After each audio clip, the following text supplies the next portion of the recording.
ഉടുപ്പിയിലെ കൃഷ്ണന്റെ വിഗ്രഹം പുറകിലേക്ക് തിരിഞ്ഞിരിക്കുന്നതിന്റെ കഥ അറിയാമോ? പണ്ട് അബ്രാഹ്മണരായ ഭക്തർക്ക് ക്ഷേത്രത്തിലേക്ക് പ്രവേശനം ഉണ്ടായിരുന്നില്ല. തികഞ്ഞൊരു കൃഷ്ണഭക്തനായിരുന്നു കനകദാസ്.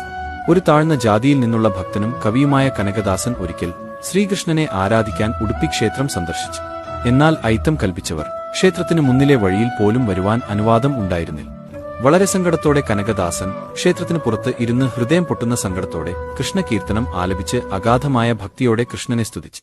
കനകദാസന്റെ അചഞ്ചലമായ ഭക്തിയാൽ പ്രേരിതനായി ശ്രീകൃഷ്ണൻ കനകദാസനെ അഭിമുഖീകരിക്കാൻ ശ്രീകോവിലിനുള്ളിലെ വിഗ്രഹം തിരിച്ചു. ക്ഷേത്രഭിത്തിയിൽ ഒരു ചെറിയ വിള്ളലുണ്ടാക്കി. ഭഗവാൻ കൃഷ്ണൻ കനകദാസന് ദർശനം നൽകി എന്നാണ് വിശ്വാസം.